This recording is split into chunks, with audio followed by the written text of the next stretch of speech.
That's right, yeah. Everybody, feel Cheers. free to have a sip of claret with us.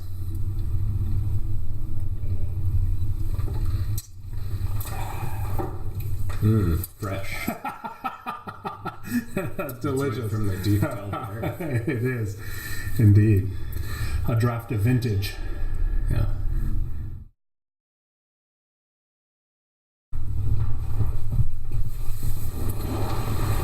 Hello, and welcome to This Week in Keats, the very first installment of This Week in Keats. I'm Brian Rejack. I teach at Illinois State University. We are broadcasting, or recording, I guess, from Bloomington Normal, Illinois. This is my partner in Keats, Michael Theune. Hey everybody, I'm Mike. I teach at Illinois Wesleyan University, and we're taping here in my condo. So This Week in Keats is it's an extension of the Keats Letters Project, kind of a side project. If you're watching us on the Keats Letters Project website, keatslettersproject.com. They might be on Facebook or YouTube as well. There's well, aren't you fancy? These interwebs. Good. However you're watching us, if you haven't checked out, if this is the first time you're kind of thinking about Keats and his letters and the 200th anniversary of his life, do check out keatslettersproject.com. So, Rule text good. There it is. I like it. Right. I don't know my directions. No, it's good. It'll Either be way. there, I swear. I like it. So our idea was, right, that we would think about the life of Keats, and every week, the 200th anniversary of a particular week of Keats's life, that we would kind of report on what Keats was up to that week, do some general reporting, but then kind of play around with what Keats was doing, try to kind of live phantasmally kind of through Keats's life. That's my usual mode. That's a pretty good mode, actually. Yeah. So today we're coming at you on December 17th, 2016. And so we are celebrating the 200th anniversary of Keats's letters to Charles Cowden Clarke. Mm-hmm. And so why don't I just do a little reading of that go to it. letter. I almost said poem. And it's one of the things that I think the Keats Letters Project is subtly doing is kind of problematizing the distinction between letters and poems. There's some really intricate stuff going on in this letter, and we can talk a little bit about that. Yeah. But here it is. So this is Keats's letter from 200 years ago today, 17 December 1816. To his friend and mentor, Charles Cowden Clarke. Tuesday. My dear Charles, you may now look at Minerva's aegis with impunity. Seeing that my awful visage did not turn you into a John Dory, you have accordingly a legitimate title to a copy. I will use my interest to procure it for you. I'll tell you what. I met Reynolds at Hayden's a few mornings since. He promised to be with me this evening. And yesterday I had the same promise from Severn, and I must put you in mind that on last Hallowmasses Day you gave you word that you would spend this evening with me, so no putting off. I have done little to Endymion lately. I hope to finish it in one more attack. I believe I went to Richards's. It was so hoarse a night that I stopped there all next day. His remembrances to you. Extract from the commonplace book of my mind. Mem. Wednesday. Hampstead. Call in Warner Street. A sketch of Mr. Hunt. I will ever consider you my sincere and affectionate friend. You will not doubt that I am yours. God bless you. John Keats. Lovely reading. Nah, it was so-so. Yeah, you're too kind. You're too kind. Oh, okay, terrific. Well, then everybody here agrees. Very good. Yeah.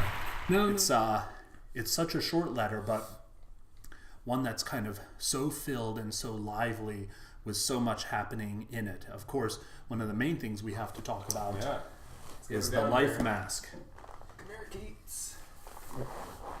So here's a copy of Keats's life mask. We're still learning how to do lighting. There he is.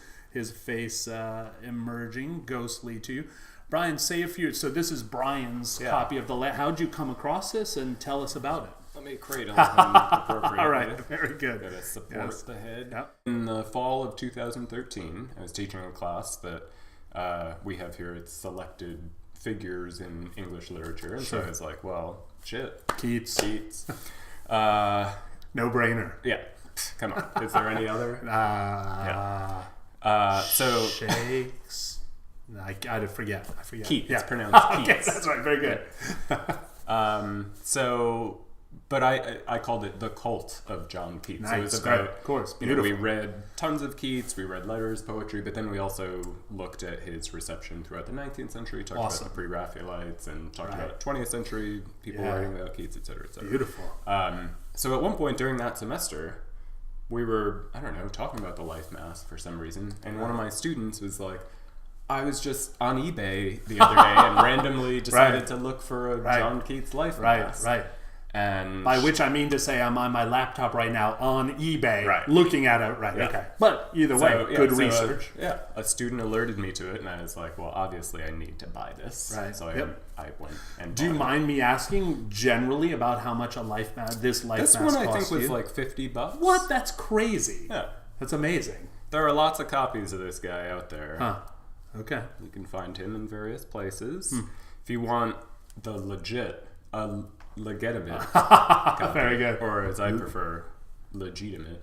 We'll get to that later on. I'd say the closest you can get to a legitimate copy these days is from the National Portrait Gallery, who does they do an electrotyped copy, or no, they do a copy of an electrotyped copy from the 1880s of I think the one that the Reynolds is owned, which is also in. Anyway, but right, so this is Keats is talking about like, hey, here it's been made. So the original one made by Haydn as kind of part of his study for including Keats's image in Christ's entry into Jerusalem. I'm gonna put Keats back. He's a little heavy. He is heavy. Surprised. He's not heavy. He's my Keats. Right. So this is a painter, Haydn, doing a couple days ago. Right. It's like December 13th or 14th. I think it's not entirely clear, but this painter Benjamin Robert Haydn, who had kind of taken Keats under his wing a bit recently, and said, "Let's put some plaster on your face." Rowe reminds us in his autobiography of what a kind of uncomfortable prospect that would have been, right? Hours of wet plaster, a towel tied around your head, straws up your nose so that you could breathe, but Keats was taking it, one, because he's just a good guy and would do that for a friend, but also because here he is hanging out with these artists who are really beginning to, as Brian said, kind of take him under their wing and is a part of their company. So big, heady stuff is happening for him. Heady? Jeez, I didn't even try to do that. Keats would appreciate it. I tried. Let's see. So the life mask. I didn't really finish my story about acquiring it, but I don't sorry. think it really so matters. What did? Oh yeah. Yeah.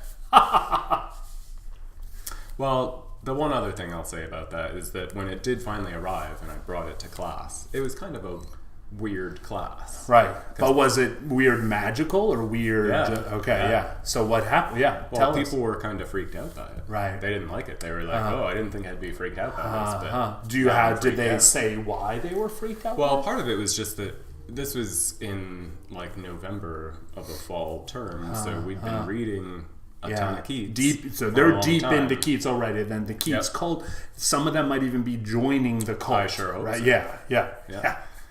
It's the only reason I talked. Absolutely. So it was partially that, but also just it's weird to have a replication of a human head or half of a human head. Yeah. And now I just grab them and cradle them. Right. But when I first got it, I was like, this is right. Well, did you feel that? Were you yourself a little weirded out by it? Yeah. Okay. Yeah. It is powerful, right? I mean, the kind of of course the sculptural idea of it, right? The kind of the presence of it, the sense of, I mean, what can we say? Even with the life mask, just this idea, right? There is Keats in repose, and it even feels like at best it's sleep, and of course at most dire it's a prefiguration of the early death. I couldn't disagree more. Is that right? Yep. Really? Wait, why? That's not why it's haunting. Why? It's haunting because it's vitality. Wow. Okay. All right. Good. Yeah. No. So Look at those lips. yeah. Those are lovely, vital lips. This dude's alive. He's a young man in a hurry, as Matthew Sangster said in Keats Letters Project. That's right. Yeah. But no.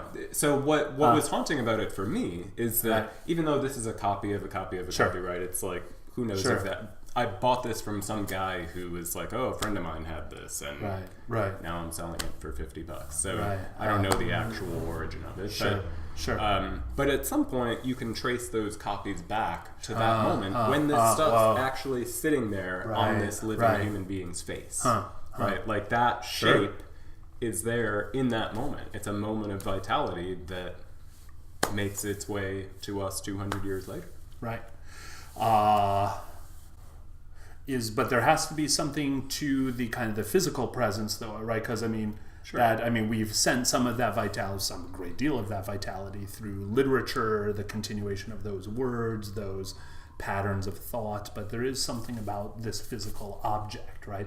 I mean, the size of it, to encounter size and to be able to... I just wanted to move away from the deadly, haunted... No, it's good. That's great. Thank you. Keats. It's great.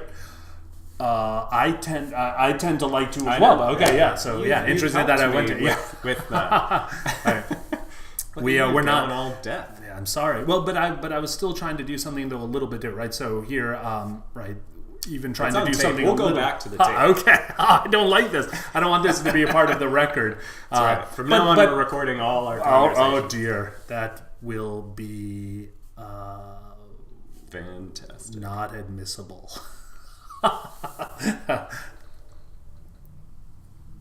We're low on claret. We need a refill. Okay. Claret. So, I feel like I have to briefly defend myself.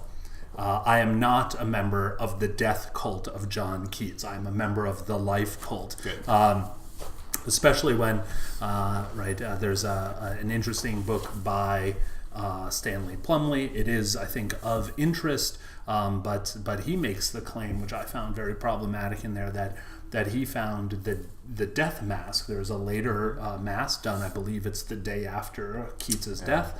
A death mask is made of Keats, and Plumley makes the claim that the death mask is more vital and more alive than the life mask, but oh no, I think if you look at the two, you can see the death in Keats. And so, Plumley is trying to make an argument there, but it is, it's a little too morbid celebration of Keats's early death. The thing I will say, I appreciate the point that he's making, that it's 5 more years of lived experience that you can see in that face. So I sort of get, I get that part of it, that it's trying to reckon with what vitality and life means. That it's also, but we should also but let's be aware though that it's also 5 years in somebody's very early 20s, and the face that you get at the end of that is not the face you expect at even of greater vitality there. It is for me, it still reads too much like a bit of a celebration of Keats's early demise, which I find somewhat consistent in some of the conversation about Keats, and I find it consistently problematic. Well, it's so tempting to do. That's right. As if the life came to this kind of fullness and this beautiful point, and then it just kind of it went away to live on into kind of posthumous fame and immortality. But what's the Barrett Browning line? It's like 25 perfect years distilled into a drop of something. Right.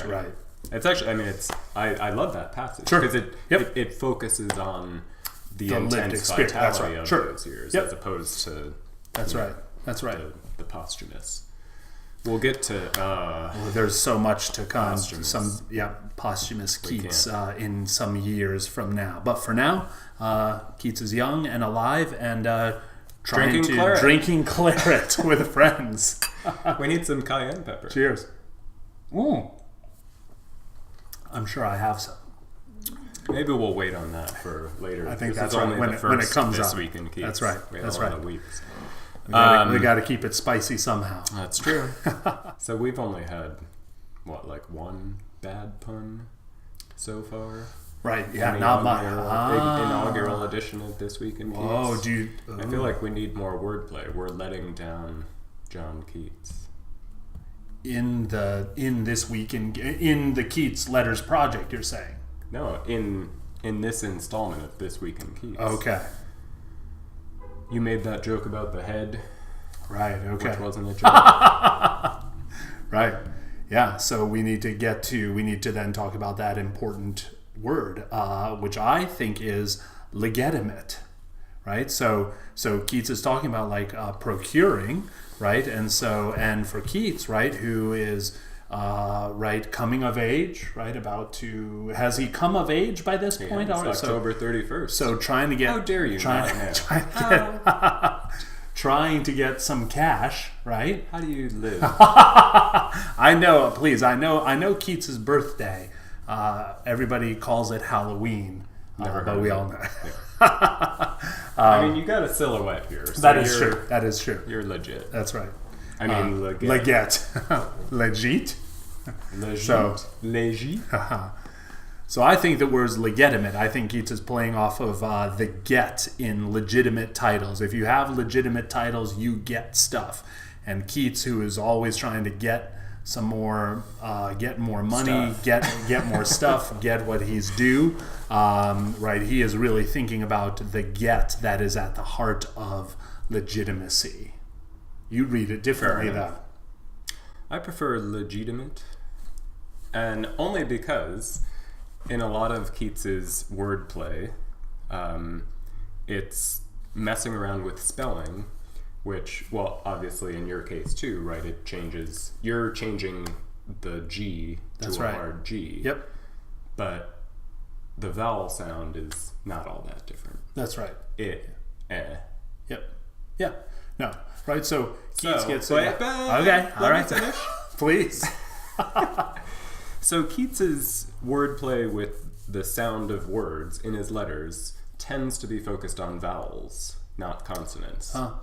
Sax, miles, wary, romantic, and wait, no, that's a consonant. That is a consonant. Yeah. No. Other cases. Yeah. Exactly. Yeah. Whiskey for whiskey. Yeah. I feel like there's another one I'm missing. Sure there are. Yeah, there's a satiety. Satiety is huge. One of his great Right. ones. Yep. And okay, so that's right. And those vowel changes tend to make the word sound hoity-toity. That's right. Hoity-toity-ish, as he says to Georgiana later right. on. So, I think this legitimate. I mean, he's being kind of mock formal That's in right. the beginning of this That's letter, right? That Yep. I will use my interest to procure one for you. Right. So I think legitimate fits into that. Right. Pretending to a air of formality. But neither of us wish to try to somehow corral or limit the genius of John Keats, so we have to say that he comes up with Maybe it's a written legitimate. he comes up with a written formulation that has all of that potential within it, right? So both, right? So no, Keats would be very aware of kind of the hoity-toity-ish idea of kind of who has legitimate titles, but also very aware that at the base of it, it is still a matter of kind of then understanding who gets what. Yeah. So December 17th, Yep. 1816, Yep. Keats sends this letter, and presumably that evening he and some of his pals gather. Yep. If Nick Rowe is right in his biography that this is like a pre-planned thing far in advance, as a way to announce his intentions to be a poet with a capital P. Yeah. part of the reason why this may have been pre-planned is that Keats is still like a medical student right now. Yeah. He's serving as a dresser, essentially like an assistant to one of the surgeons at Guy's Hospital, which means that he's doing all kinds of work on a daily basis, and then also has these week-long periods where he has to basically be at the hospital on call essentially. Yep. And so one of the reasons why he might have planned this out in advance and let Clarke know back on November 1st, day after his birthday, right? He's like, okay, got to plan out my announcement to be a poet. That's right. To my pals. Yep. And according to Rowe as well, he says, right, we go from, right, the day after when Keats first mentioned this plan to Charles Cowden Clarke. He says, right, he mentions it on the day after he turns 21, right? And so he's planning a couple weeks out, busy going to do it, but planning it for December 17th, which puts us at the Saturnalia Festival, right? So Keats is kind of keep making all of these, celebrating, having the festivals, but also kind of still acknowledging the old gods as well in his planning too. So, and some of the big figures in his current life and his future life are there. I mean, that's right. Severn's going to be such. He's not one of the real great friends at this point, but obviously later on he'll become very important. Now, who's the other one he invites? Severn Reynolds to the book. Students take note.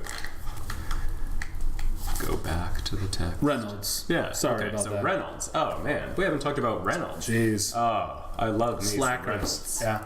So Reynolds we'll hear more about in 2017. But he's gonna hang out with his boys. Yeah. And tell him he's gonna be a poet. Yeah. Under the sign of Saturn. Sure. Cool. Yep. So it was a big week for Keats. It was. So thanks for joining us for the first installment of This Week in Keats. Come back again, check it out, and we'll see what the great, but at this point still emerging poet was up to. Yeah, we'll be back in 2017 at some point, I guess. We have a hiatus in the letters until March. But, that's right. Let's come through in the interim. Yeah, there might be. We'll give an update on This Week in Keats, because one of the other things Keats is doing right now, we didn't even talk about this. He's making a book of poems, right? Book of poetry, man. Come on, no small feat. Yeah, he's a young man in a hurry, but he's got a plan too. Yeah, we've got to talk about that process a bit. Yeah. Cool. All right. See you next time. Thanks. See ya.